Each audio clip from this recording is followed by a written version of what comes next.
Au nom du Père et du Fils et du Saint-Esprit. Amen. Que la paix de notre Seigneur Jésus-Christ soit toujours avec vous.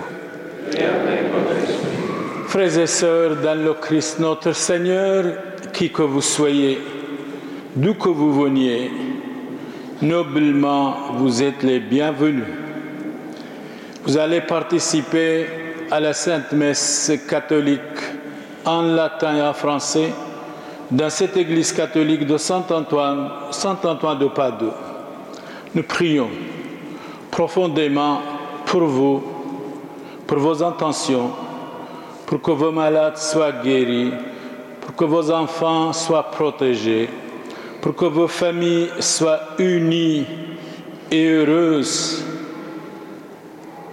Et vous, que vous ayez beaucoup de maturité, de spiritualité, de rester vraiment chrétien, vraiment vrai catholique, comme des gens civilisés, en supportant les uns les autres avec respect et dignité.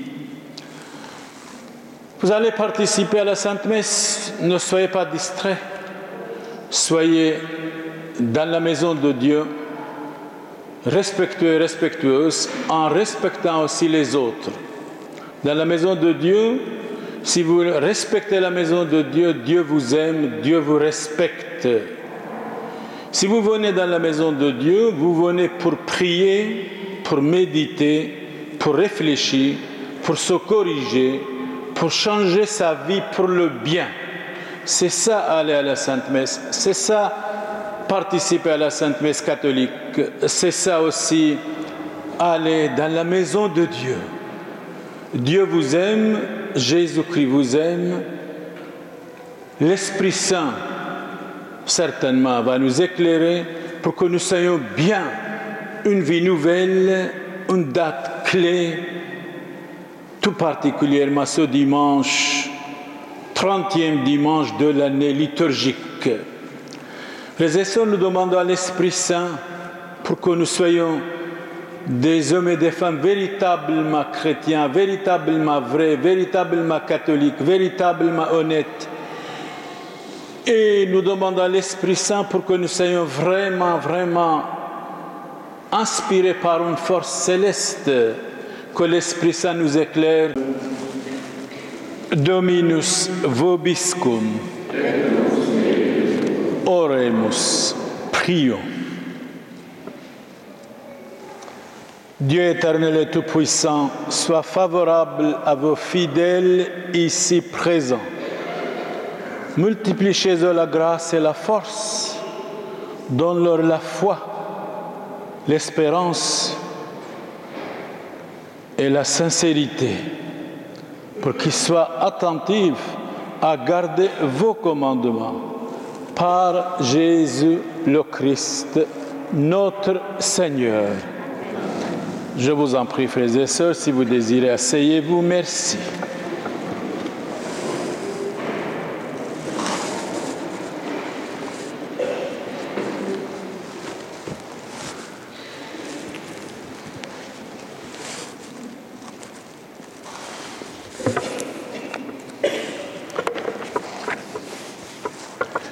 Vous allez écouter attentivement la parole de Dieu.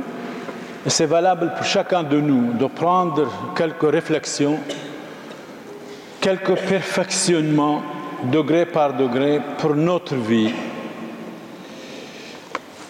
La première lecture, c'est du roi Salomon. Le roi Salomon donne quelques conseils de sagesse. Salomon demandait à Dieu la sagesse.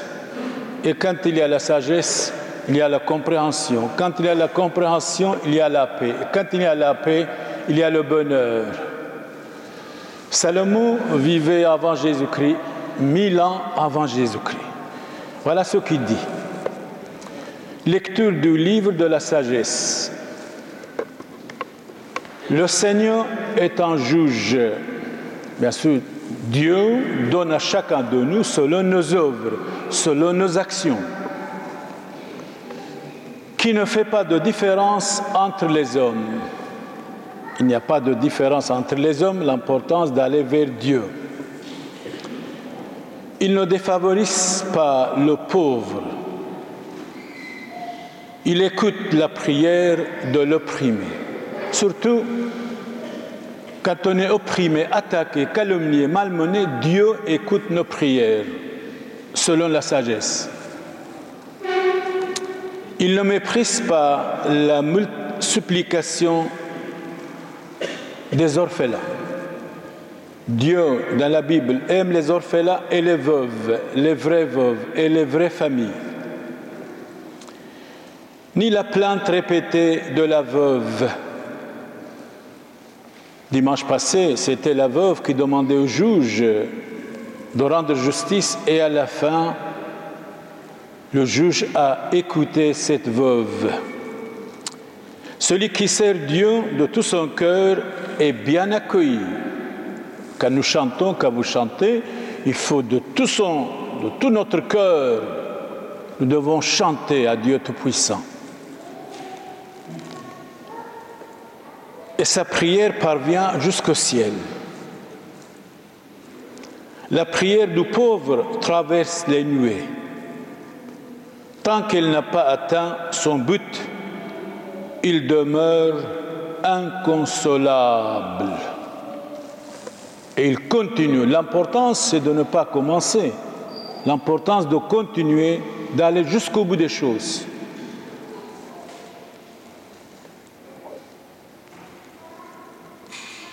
La prière du pauvre traverse les nuées. Tant qu'elle n'a pas atteint son but, il demeure inconsolable.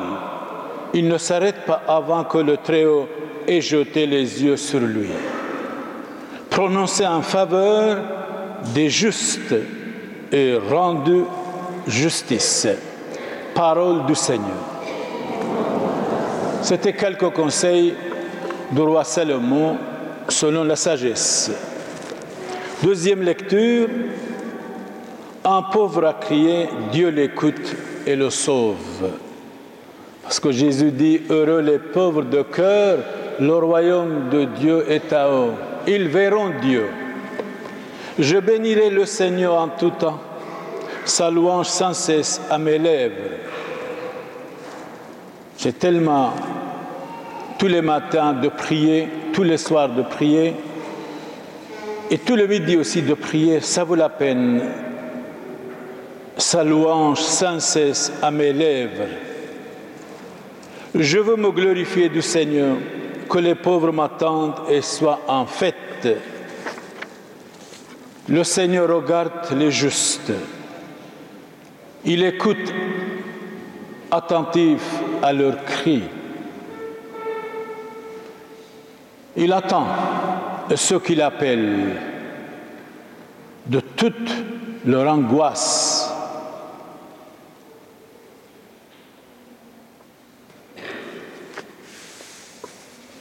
Il les délivre. Les êtres humains sont souvent angoissés, complexes. Mais quand nous avons confiance en Dieu Tout-Puissant, la Très Sainte Vierge Marie, au Christ notre Seigneur, on peut facilement nous débarrasser de nos angoisses, de nos contrariétés, de l'incompréhension.